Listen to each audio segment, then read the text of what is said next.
Vía Pública. ¿Cómo están ustedes? Muy buenas noches, bienvenidos a Vía Pública. Este lunes fue la primera jornada de rendición de la PSU en este nuevo calendario, porque recordemos que fue suspendida en la instancia original, que tampoco era original, porque era en noviembre, después en diciembre, después en enero, ahora estamos en final de enero, pero en fin, ya sabemos que lo que ha pasado era el 6 y 7 de enero pasado.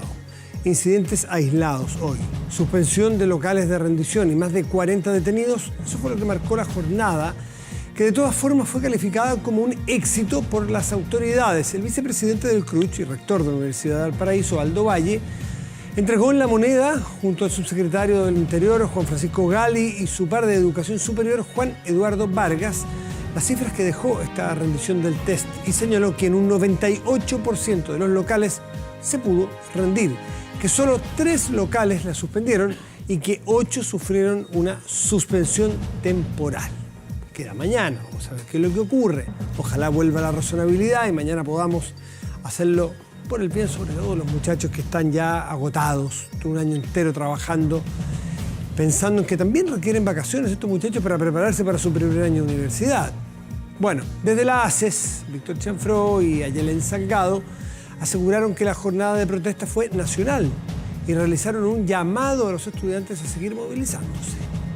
Vamos a la pantalla con la pregunta del día. Ahí está la pregunta del día. Pregunta: tras el alza en los planes de ISAPRES, ¿crees que el gobierno deberá ponerle urgencia al proyecto de ley que busca regular estos precios? ¿Sí o no? Esta es la pregunta planteada. Pero nos vamos a la mesa porque vamos a conversar justamente de esta jornada de la PSU. Y nos acompaña Carlos Williamson, que es rector de la Universidad de San Sebastián. Carlos, gracias por estar aquí. Buenas noches. Gracias por la invitación. Bueno, la Universidad de San Sebastián fue una de las que vivió, si fue 98% del otro 2%.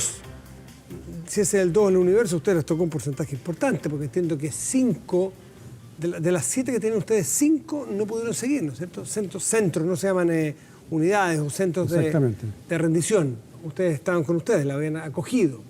¿Qué sucedió ahí? A ver, primero hay que decir que este fue un vaso medio vacío, que efectivamente hubo un 2% de estudiantes que no pudieron rendir la prueba, que en un total de cerca de 100.000, digamos. Los que dieron la matemática eran menos.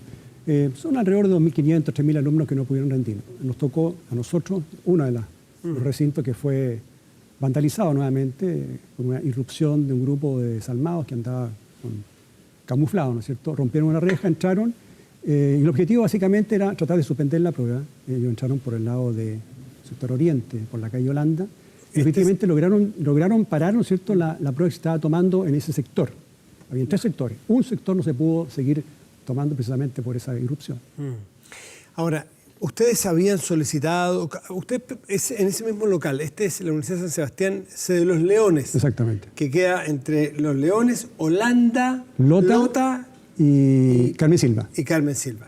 Es donde está, porque si alguien lo puede reconocer, esta casa que es Monumento Nacional, ¿no? Sí, hermosísima. Es claro, hermosísima. Este Monumento Nacional del arquitecto Schmitt. Exactamente, del arquitecto Schmitt. Y en ese lugar, ¿había sido la primera, el 6 y 7, se había rendido la prueba también ahí? No se había rendido ahí, y lo que sí es importante consignar, en algún momento las autoridades del DEMRE mandaron a las universidades donde eventualmente podían tener recinto una solicitud de recinto para justamente esta vez. ¿Cuándo se los pidieron, Carlos? Eso hace como 3 semanas atrás, fue como más o menos por ahí, diría que por el 14 o 12 o 14 de enero. Nos pidieron los recintos y nosotros la respuesta nuestra fue decir, la verdad es que nosotros hemos tenido, recuerden ustedes, a fines de diciembre, todo este vandalismo también en Bellavista. Entonces nosotros dijimos, la verdad es que para nosotros era complicado prestar estos recintos. La verdad es que hay un problema de confianza. Después, el caso de Los Leones también. El caso de Los Leones es más complicado porque tiene estos 4 calles, lo cual hace muy difícil lo que es resguardar el recinto. Y nosotros dijimos que no. Y entendieron perfectamente bien, dijeron perfecto, no se preocupen, qué sé yo. Bueno, y el viernes pasado, porque es importante aquí decir un poco, este viernes recién pasado, en la tarde, ¿no es cierto?, recibí yo un llamado pidiendo encarecidamente, con carácter de urgencia, porque había una fuerza mayor y necesitaban dos recintos para cerca de 5.000 estudiantes. Y obviamente se prestaba Bellavista y Los Leones, que eran lugares que tienen salas de clases. Bueno, y nuestra primera reacción fue decir, complicado. Ahora, la razón de por qué se nos pidió a nosotros que fuéramos, que apoyáramos, era porque, y hay que decirlo también, yo creo que es importante decir las cosas por su nombre, porque habían 3 recintos de la Universidad de Chile donde no se podía tomar la prueba. Bochef, la Facultad de Economía y Negocio que está ahí en Portugal, en Portugal y entiendo la Casa Central, que eran justamente, digamos, los recintos que estaban disponibles para estos 5.000 alumnos. Ahora, la razón de fondo... les dijeron, me dijeron, nos fallaron los 3 de la Chile. Nos fallaron los 3 de la Chile y por lo tanto les pedimos a la Universidad San Sebastián, que yo creo que en un acto de nobleza nosotros dijimos, la verdad es que faltan 48 horas, hay 5.000 estudiantes que no van a poder rendir, nosotros tenemos que hacer algo. Y estoy muy dispuesto a tomar la decisión, que fue finalmente dolorosa, pero tomar el riesgo en un gesto que enaltece a una universidad privada, porque fue la Universidad Estatal, la Universidad de Chile, que dijo, no tenemos espacio, ¿no es cierto? Y el DEMRE nos solicitó, por tanto, que fuéramos... Lo de la Chile, estos 3, Bochef, la Casa Central y la FEN, ¿es porque por razones de seguridad o porque la Chile no las prestó?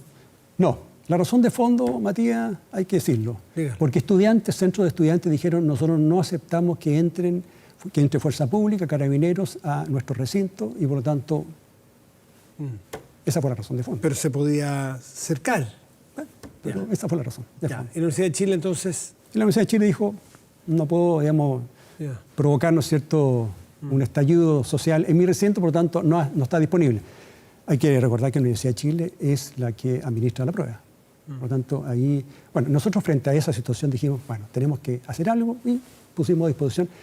En Bellavista no pasó absolutamente nada, fue completamente normal, lo cual también arroja un signo de duda, ¿cómo es posible que en un recinto donde eventualmente siempre, por estar cerca de Baqueano, a imponer problemas, no se sucedió nada? Es que porque yo creo que hubo una acción concertada de buscar en ciertos lugares, tocó la Católica Valparaíso, donde habían grupos de vándalos dando vuelta, que se aprovecharon justamente cuando se inició la prueba, donde las fuerzas policiales se dispersaron y entraron por ese sector. Hoy día ustedes tenían San Sebastián, que queda ahí frente a la Escuela con Bellavista. Exacto, frente a la Escuela de Derecho de la Universidad de Chile. Allí hoy también se rindió y perfecto. ¿Cuántos rindieron ahí? Cerca de 1.800 más o menos. ¿Y los 5.000 aquí en Los Leones? No, en Los Leones eran poco menos de 3.000. 3.000 en Los Leones. Y allí en 3 sectores. 3 sectores. Cuando el viernes en la tarde ustedes le dicen que sí, ¿qué condiciones pusieron y qué condiciones les ofrecieron? Nosotros pusimos como condición de... Se clasificaron los recintos de acuerdo al nivel de riesgo, A, B y C, no sé, alto, medio y bajo.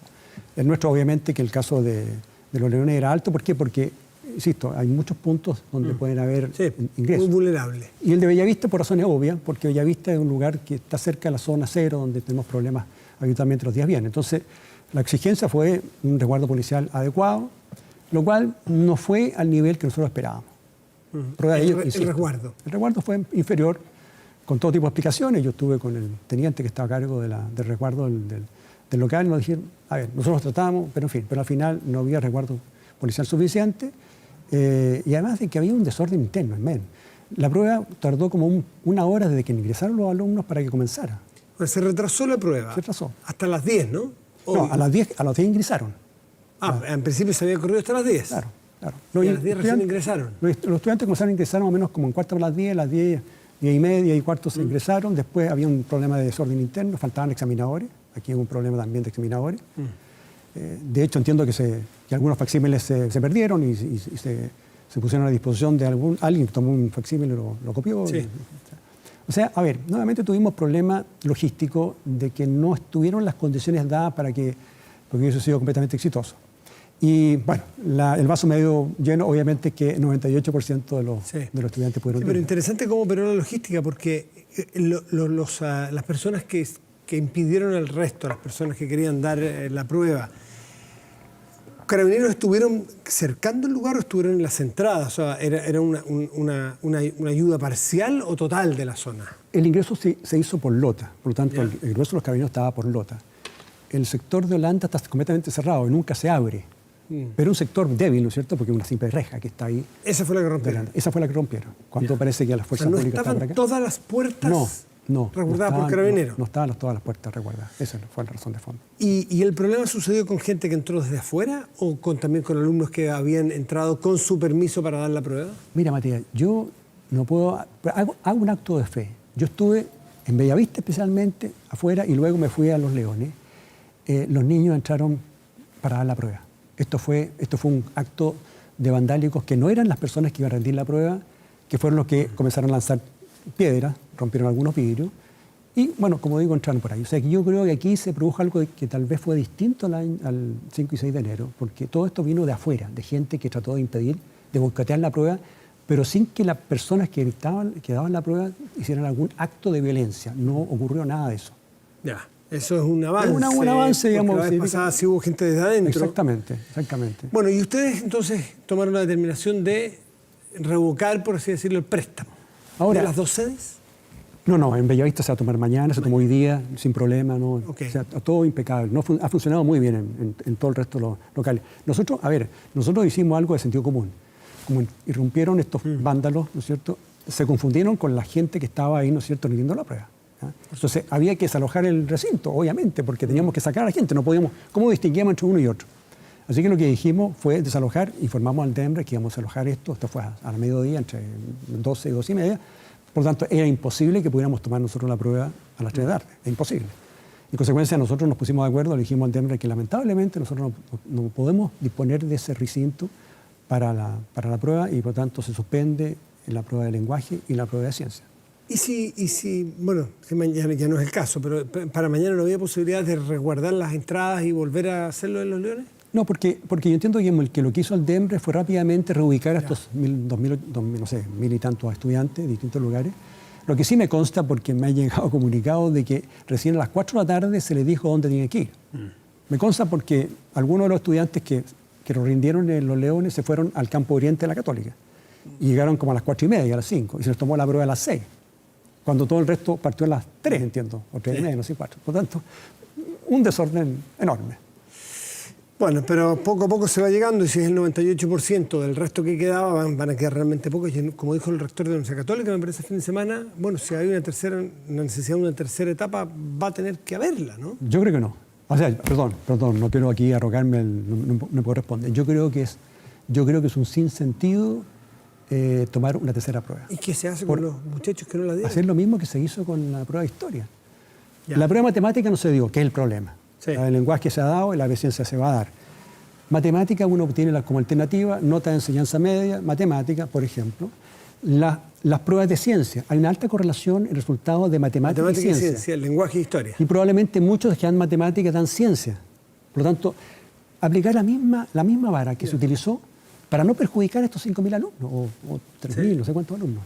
Por lo tanto, además, Matías, piensa tú lo que significa para un alumno que el día viene le diga que tiene que dar por tercera vez la prueba. No, la angustia. Es monstruoso. Sí. Yo estaba con los papás. Los papás, digamos, estaban desesperados. Me decía, rector, ¿pero qué vamos a hacer? No sé. ¿Quién nos informa en qué momento va a poder dar la prueba a nuestro hijo?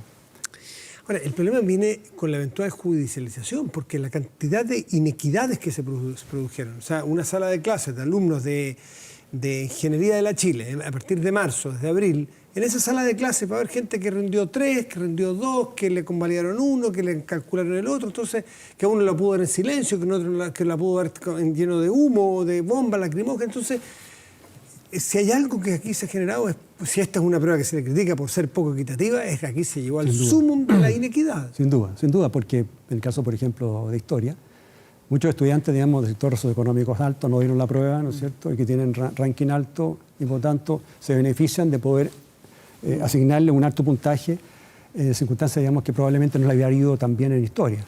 Por lo tanto, aquí hay una fuente de inequidad, primero, de predicción. Hay que recordar que las pruebas lo que buscan es seleccionar en función de validez predictiva, o sea, nos interesa, digamos, que a la persona le vaya bien, claro, que predican bien. Eso no se va a lograr con esta prueba, que es finalmente una mezcolanza de puntajes, de sistemas que van a convivir entre sí. Y lo tercero, digamos, confiabilidad. Esta prueba va a tener problemas de confiabilidad. ¿Por qué? Porque especialmente va a perjudicar a sectores socioeconómicos que primero dieron la prueba, en muchos casos, con mucho ruido. En malas condiciones. Malas condiciones. Los que no pudieron darla, ¿no es cierto?, que han repetido ahora, ¿no es cierto?, son probablemente personas que no eran de barrio alto. Entonces hay un problema de inequidad. En consecuencia, yo creo que en el caso particular de estos jóvenes que no dieron, nosotros tenemos que actuar con racionalidad y con lógica. Y es buscar un mecanismo que pueda reemplazar, ¿no es cierto?, lo que es esta prueba a través de algún sistema que los premie. Ahora, poniendo del lado de las universidades, públicas o privadas, sí, bueno, hoy día el vicepresidente del CRUCH, el doctor Valle, dijo que no se cambian las fechas, que es a final de febrero la postulación y se mantiene el resultado y luego la postulación, ¿no es así? Pero eventualmente puede sufrir todavía alguna alteración y las universidades, si no parten en marzo, tienen que partir en abril. Abril sabemos que es un tema complicado también. Eventualmente se achica el espacio para que tengan semestre las universidades y eventualmente entonces van a venir los problemas del pago, de que alumnos no van a... En fin, y las universidades pueden entrar en algunos problemas económicos. Aquí la bola de nieve se agranda para las universidades. Claro, ahora, yo diría un pensamiento más bien optimista. Yo creo que las fechas están definidas, ¿no es cierto? 24 se entregan los resultados, se produce la postulación, luego viene la matrícula, la primera quincena de marzo, y nosotros, en toda la universidad, entiendo que a mediados de marzo comienzan las clases para los alumnos nuevos y los alumnos antiguos. Hasta ahora estaría como bien, el cronograma estaría permitiendo de que calzara, ¿te fijas? Por eso que era importante tomar estas pruebas ahora, ¿te fijas? Y terminar para que entonces tengamos nosotros un proceso de admisión razonable. Yo espero, digamos, que se produzca una cordura, una cierta cordura, y que podamos, primero las postulaciones, que no haya problemas para postular, y luego la matrícula. Las postulaciones son a través de Internet. Internet, probablemente, sí. Claro. O sea que no. Afortunadamente, insisto, era importante tomar la prueba. Yo ahí me sumo, ¿no es cierto? La idea, digamos, es que el 98% la rindió. Hoy día no hubo problema, mañana espero que tampoco haya problema. Pero se viene ahora, más que el tema de las postulaciones, la matrícula tiene que ver un poco qué va a pasar en marzo, porque el estado de compulsión social se va a mantener, ¿no es cierto? Hay muchos estudiantes que piensan que es importante mantener este grado, ¿no es cierto?, de compulsión, de salir a las calles, ¿no es cierto?, manifestaciones que al final no son tan pacíficas, y eso va a provocar un problema, digamos, en las universidades. ¿Cómo van a enfrentar un momento donde hay que agregar una cosa que es importante, el tema del transporte público en Santiago? Después del 18 de octubre, las universidades dejaron de tener clases presenciales, los estudiantes no fueron a las universidades. Nosotros todavía no hemos visto qué va a pasar el día que comience, que estos 500.000 estudiantes que están en Santiago se comiencen a distribuir en los distintos recintos.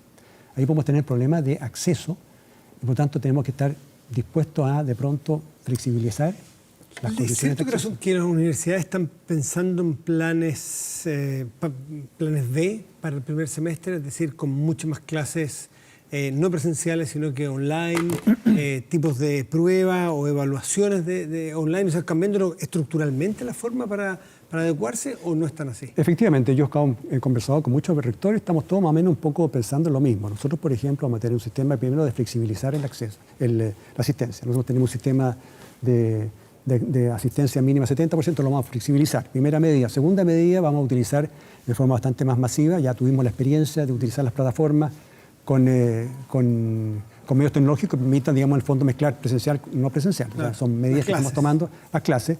Y también estamos capacitando a más de 1.000 profesores para que estos profesores estén en condiciones de hacer clases virtuales y que efectivamente sean complemento a las clases presenciales. Entonces, son medidas que vamos a tomar, esperemos que... Las tres son medidas que atentan contra la calidad de la educación. No tanto. Bueno, claro, menos presencia, o sea, si el 70% vamos a flexibilizar, menos clases. Sí. Eso no puede ser, sino igual o peor. Pero técnicamente, cuando uno tiene una buena combinación de clase presencial y no presencial, hay un mínimo por cierto, de clases presenciales que tiene que haber. No se deteriora la calidad de la educación, en la medida que las clases no presenciales estén bien hechas. Es un problema tecnológico. Sí, lo que pasa es que, bueno, aquí entramos en un tema más profundo, pero en las clases lo que importa es la presencia del profesor en la transmisión de experiencia o solo la pasada de materia. Porque ya conocemos muchachos universitarios que estudian a través de YouTube con profesores que están en México, en Colombia, en Venezuela o en Perú. Un buen profesor de cálculo da lo mismo.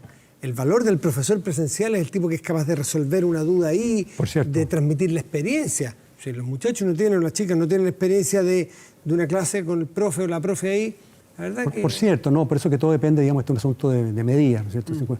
Hay un número de clases presenciales mínimo para que efectivamente ocurra un poco lo que dices tú. Pero hay ciertas clases que son como más bien como de ayudantía, que pueden ser eventualmente subsanadas a través de apoyo con ayudantes de los cursos, y también depende de la tecnología. Aquí hay tecnología donde yo puedo estar, digamos, como está con ese carabinero, ¿no es cierto?, conversando con él, ¿no es cierto?, y casi lo estoy tocando.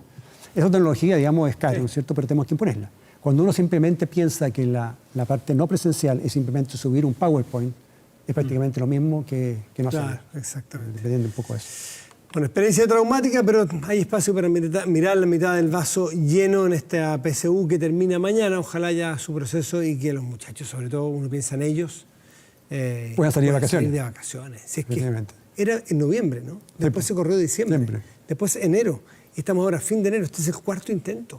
Entonces, con muchachos de 14 años que ya estaban llegando a su límite, habían calculado su año para llegar a darlo todo en diciembre, estamos a finales de enero, es un abuso con ellas. Mira, además, Matías, la gran mayoría de los jóvenes chilenos son buenas personas. Por tanto, yo creo que hay que, insisto, hay que mirar esto con cierta dosis de optimismo y esperanza, de que efectivamente la gran mayoría lo que quiere es estudiar, lo que quiere es la paz social, y hace falta un poquito también que los adultos nos demos cuenta que estamos viviendo y tratar de apoyar un poco esa propuesta. Carlos Williamson, rector de la Universidad de San Sebastián, gracias por haber estado aquí esta noche, Carlos. Muchas gracias. Buenas noches. Y la pregunta, después del alza en los planes de ISAPRE, si crees que el gobierno deberá ponerle urgencia a este proyecto de ley que busca regular estos precios. Bueno, la pregunta, obvio, el 95% cree que sí. Pausa y volvemos.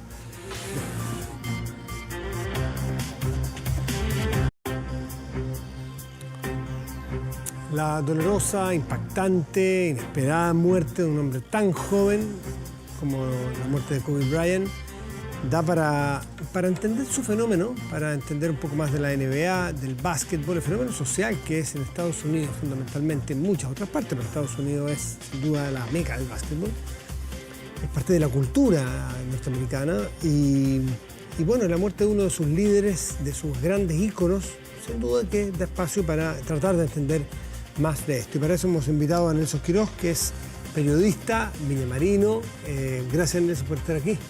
No, gracias a ustedes, Matías, por la invitación. Y autor de este libro Derribando Muros, jóvenes basquetbolistas chilenos y el sueño de la NBA. Ahí está el libro. ¿Dónde lo mostramos? ¿A qué cámara? A la 2. Usted mira. Ahí lo dejo, ahí para mostrarlo de cerca. Bueno, después vamos a hablar sobre esto, de este libro, y es el sueño de chilenos en la NBA, que todavía no lo logramos. Todavía no hay ni un chileno en la NBA. Hay chilenos jugando en la Liga de Fútbol española, inglesa, italiana, pero chilenos en la NBA, no. Pero vamos por Kobe Bryant, que tú eres un experto en estas materias. ¿Y qué significa Kobe Bryant en el mundo del básquetbol? Bueno, hoy en día Kobe es un ícono cultural porque hay que entender también que el fenómeno de la globalización de los medios, del internet y de la televisión por cable llevó a Kobe Bryant mucho más lejos que incluso lo que fue Kobe Bryant, o sea, lo que fue Michael Jordan. Por ejemplo, si tú le preguntas hoy en día a las nuevas generaciones, se criaron viendo a Kobe, por eso que se entiende no solo la muerte de un basquetbolista, sino que la muerte de un ícono cultural para Estados Unidos y para el resto del mundo. De hecho, él fue embajador del Mundial de China, que fue el año pasado en países asiáticos, siendo la cara visible de ese torneo, y por eso es que ha impactado. Y además porque él perteneció a Los Ángeles Lakers, que es quizás la franquicia más icónica de la NBA. Y además él, cuando emerge como basquetbolista, toma un poco el relevo de Magic Johnson, porque tras esa época gloriosa de Magic pasaron varios años en donde los Lakers no tuvieron gran figuración y Kobe comienza a levantar nuevamente a esta franquicia y la posiciona durante mucho tiempo, los 20 años que él estuvo en la liga, en la elite de la NBA. Perdón que la referencia mía sea el fútbol. Yo soy futbolero y no entiendo mucho de básquet, pero las grandes discusiones son cuáles son los 5 mejores. Pelé, Maradona, Messi, Cruyff, en fin, Di Stéfano. Y ahí está la pelea. Y otros dirán, no, falta este, me sobra este otro, en fin. En el básquetbol me imagino que debe estar lo mismo, ¿no es cierto? Magic Johnson, Kobe Bryant, Shaquille O'Neal. Bueno, LeBron James últimamente. Hay muchos más. Yo creo que en el básquetbol es aún más difícil que en el fútbol, porque en el fútbol tú tienes Pelé, Maradona, Di Stéfano y en el último tiempo Cristiano Ronaldo, Messi. En el básquetbol cada época ha tenido grandes jugadores, pero sin duda que Kobe podríamos mencionar que está dentro de los 5 y es además el que más cerca estuvo del nivel de Michael Jordan, dicho por el propio Michael Jordan. Él ha señalado, Kobe Bryant es el Jordan jugador. Sí, es el indiscutido. Es el indiscutido, es el 1. Sí, es el 1. Y después pues, hay muchos más. A diferencia del fútbol, aquí también está por la posición. Los pivots de la época de Kareem Abdul-Jabbar, de Bill Russell, que ganaron muchos títulos. Y están los jugadores que son aleros, escoltas, base. Pero él, Bryant, imitaba mucho el juego de Jordan. Tenía ese mismo espíritu de competitivo de Jordan. Y por eso es que para Michael Jordan, Kobe es lo más cercano que ha habido de él. Lo imitaba, dices tú, ¿eh? Lo imitaba. De hecho, hay unos videos en YouTube impresionante, en donde es lo mismo, los mismos gestos, el mismo tiro. Le faltaba sacar la lengua, nomás que era algo muy la sacaban a veces. En ocasiones. Hay imágenes hoy donde iban comparando las imágenes de uno y de otro, claro, y eran gemelos. Pero es la misma, más o menos las mismas posiciones, más o menos la misma altura. Jordan identificado con los Bulls de Chicago. Y Kobe con los Lakers, por eso es que la figura impacta tanto, lo demás la da, lo que él ha significado también, porque Kobe Bryant era muy querido por el mundo latino. Recordemos que él vivió gran parte de su juventud en Italia porque su papá estaba jugando, su papá fue jugador de NBA y estaba jugando en Italia en esa época, y de ahí viene su afición por el fútbol. Recordemos que Kobe se le vio en el Mundial de Brasil el 2014 con Ronaldinho y con otras figuras.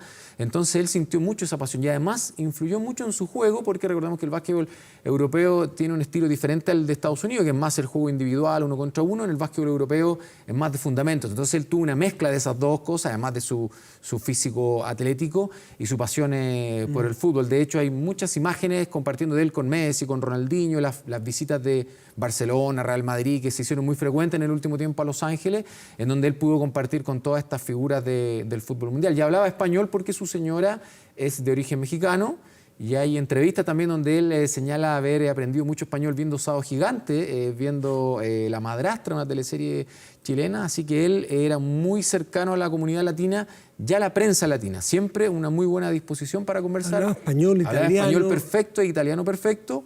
Y además, bueno, por supuesto su idioma natural. Por eso es que era tan querido por la comunidad, por la prensa y por los propios rivales y compañeros. Él tuvo un momento difícil cuando se le acusó de abuso, de violación. Sí. Él incluso pidió disculpas a su familia. ¿Cómo fue ese episodio y cuánto logró superarlo?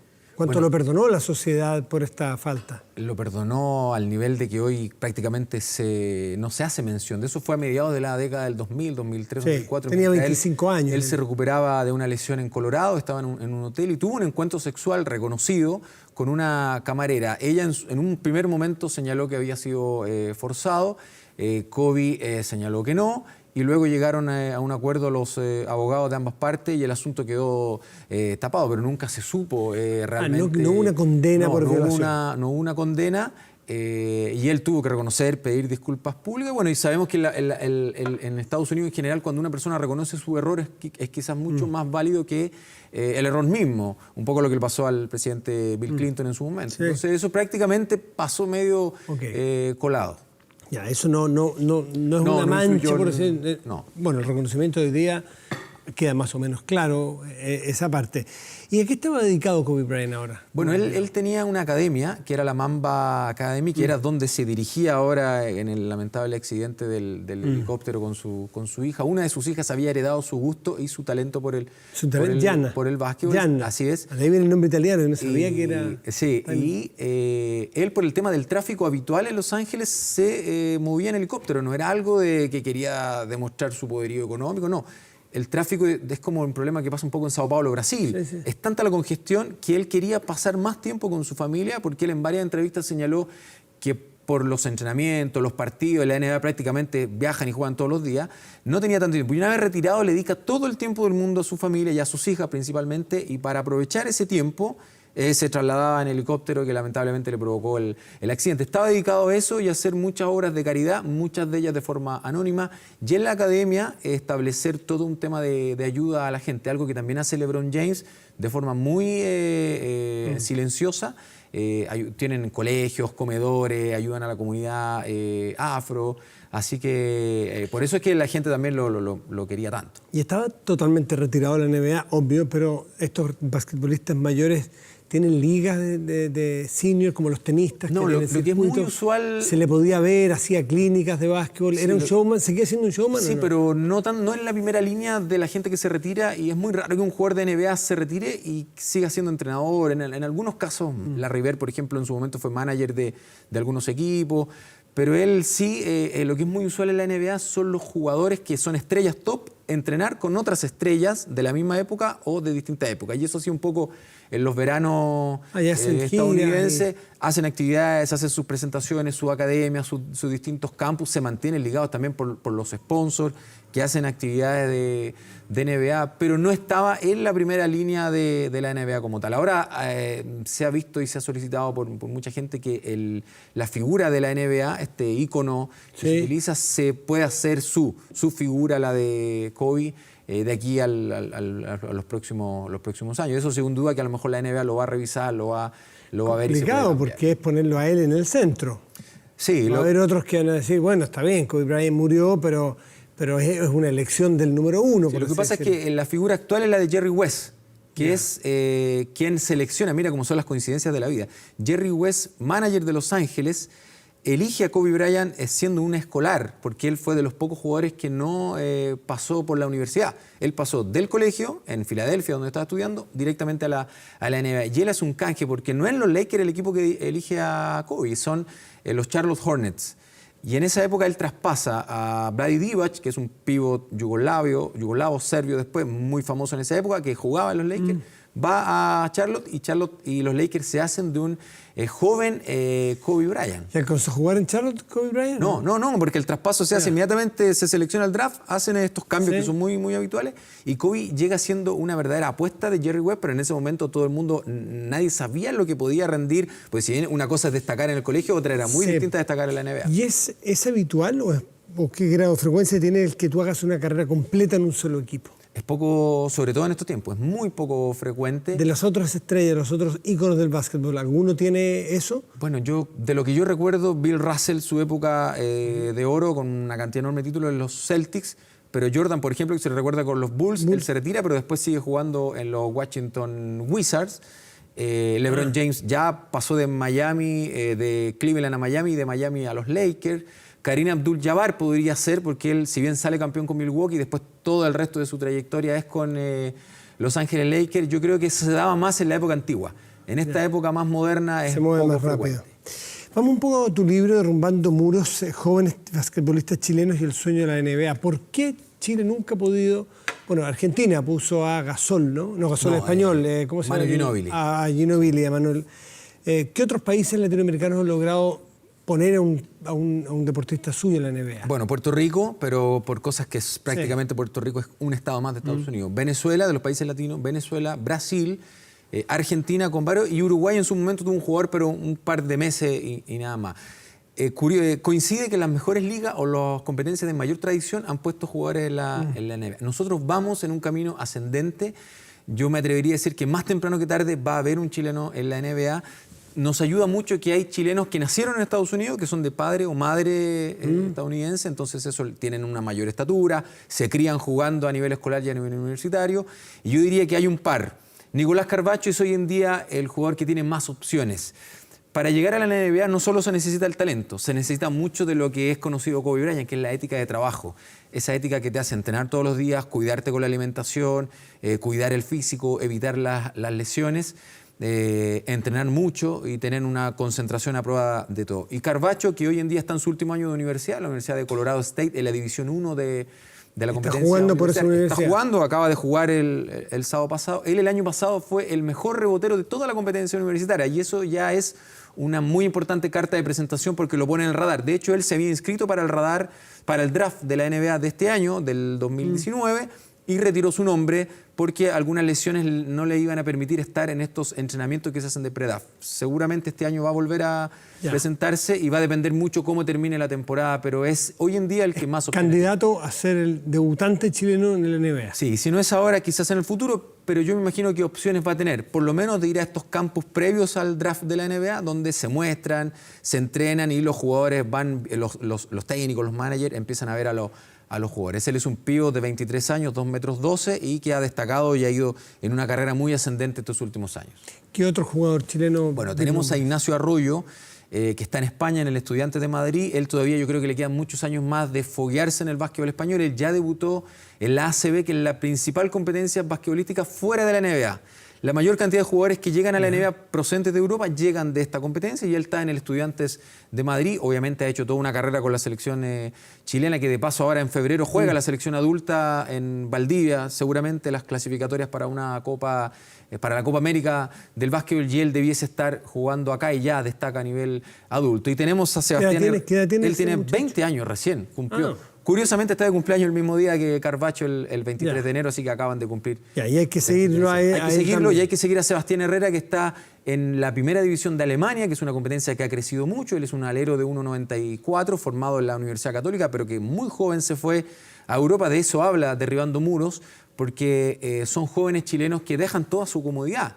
tienen que irse a aprender otro idioma, otra cultura, dejar a sus papás, a sus amigos, y ellos se embarcan en una aventura que no se sabe si va a tener un buen puerto. De Joaquín Niemann. De Joaquín Niemann y de los otros futbolistas. Esto también un poco, estas generaciones como la generación dorada del fútbol, pero en el básquetbol, que ha tenido logros que el básquetbol chileno no tenía desde los años 50. Chile fue campeón sub-17, ganándole a Argentina en Perú. Con estos tres. Con esta generación, con algunos de ellos. Esta generación mezcla varios jugadores, pero que están en la primera línea de Europa, están en las competencias universitarias, otros están en el colegio, pero tenemos ahí varios jugadores que en algún momento nos van a llevar al nivel. ¿Y por qué Chile está en un momento expectante en el básquetbol? ¿Qué pasó en Chile?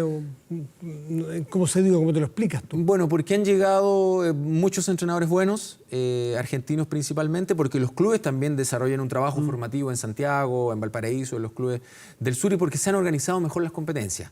Yo diría que se han ido ordenando un poco más. Chile siempre ha tenido talento y ha tenido buenas generaciones. Nos falta tener una mayor consistencia en la organización de la competencia a nivel federado y en la capacitación de los entrenadores. Y en eso hemos ido avanzando. Ha ayudado mucho que hemos tenido jugadores de mayor estatura. En el básquetbol actual es fundamental la estatura. Tú no se concibe sin eso. Y por ejemplo, la selección que fue al último premundial en Canadá, la mitad de los jugadores medían más de 2 metros. Entonces eso ya te permite competir. Chile hoy en día sale a competir en estas competencias. Los sudamericanos, los premundiales. Antiguamente íbamos a participar y a tratar de no perder. Entonces hemos ido avanzando. Nos falta todavía mucho, pero sin duda que de aquí hacia 10 años atrás, el básquetbol chileno hoy en día se ha ganado un respeto en el contexto sudamericano. Nelson Quiroz, autor de Derribando Muros, y como pudo ver usted, un especialista en la NBA y en el básquetbol mundial, explicándonos el fenómeno de Kobe Bryant, el fenómeno de los otros jugadores de ese nivel, lo que significa su pérdida y alumbrándonos en lo que viene para el básquetbol chileno. Nelson, gracias por estar aquí. Gracias a Muchísimas ustedes. gracias. Muchas gracias. Vamos a hacer una pausa y volvemos aquí en Vía Pública.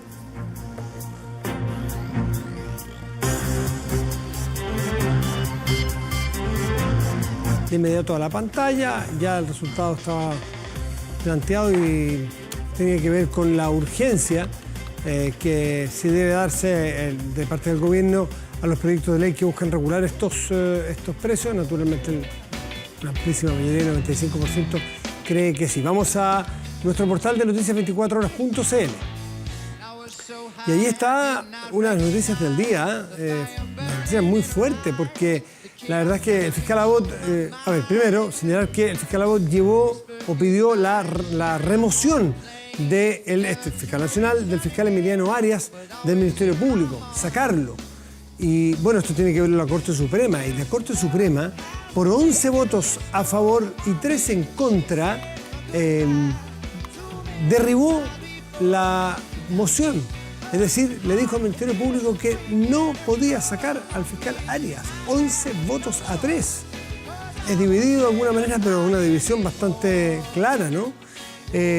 Ahora el fiscal Arias tendrá que determinar si sigue o no, si a lo mejor renuncia, después de conseguir este triunfo, por así decirlo, en la Corte Suprema, que eran cosas de las cuales le interesaba, dejar demostrado que la remoción que se estaba planteando en su contra era injusta, decía él. Bueno, la Corte Suprema le dio la razón a él. El fiscal Abbott, el fiscal nacional, Jorge Abbott, de todas maneras dice que no presentarán ningún recurso, pero que queda establecido de alguna manera lo que ellos querían plantear, aunque no lo logren remover. Es un golpe duro, sin duda, para el Ministerio Público. Bueno, esto por todo el lío que ocurrió en la Fiscalía de la región de O'Higgins. Recordemos las acusaciones que había al fiscal Moya, que era el segundo a bordo del jefe regional, Emiliano Astorga. Mira, hace un par de meses el lío de los fiscales era tema nacional. Lo que pasa es que fue superado por el estallido social, pero ahí hay un problema que todavía no se logra resolver. Hoy la Corte Suprema resolvió una pequeña contienda que había contra el fiscal Emiliano Arias Madariaga. Vamos a las temperaturas. La temperatura de la región metropolitana en este momento es de 22 grados con 8 décimas y el cielo está parcial. Veamos qué es lo que ocurre para mañana y pasado. Martes, despejado y 30 la máxima. Y para el miércoles, 30 la máxima también, cielo ya parcial. Veamos qué ocurrirá en otras regiones del país. En Temuco, región de la Araucanía, habrá cielo parcial y 21 grados como máxima probable. Y en San Pedro, región de Antofagasta, una máxima probable de 28 grados y habrá lluvia. Sí, bueno, el invierno boliviano, ¿usted ha escuchado hablar? Allá en el norte dirá, pues estará al revés, no quiera llover en Temuco, en San Pedro no. Llueve en San Pedro en esta época, en esas zonas cordilleranas, al interior de la región de Antofagasta. Y la canción que escuchamos, This Love, es el segundo sencillo del álbum Songs About Jane de Maroon 5, lanzado el 27 de enero de 2004. Este fue el primer álbum de estudio de la banda de pop rock estadounidense. Su líder, Adam Levine, escribió las letras de la canción, la cual se basa en la ruptura con una novia. El sencillo ingresó al top 100, sí, efectivamente, el sencillo ingresó, al top 10, disculpe, de muchas listas de venta, incluyendo varias de la revista Billboard. This Love hizo que Maroon 5 ganara el premio MTV al mejor nuevo artista. Fue la tercera canción más radiodifundida de 2004. Hasta la fecha es una de las canciones más exitosas del grupo. Esta banda será la encargada de abrir la quinta noche del Festival de Viña del Mar 2020. Y se presentarán por primera vez, dada la euforia y el interés que provocan los artistas. Las entradas para dicha jornada se agotaron en solo 2 horas. Hablamos de 14.000 tickets vendidos en 120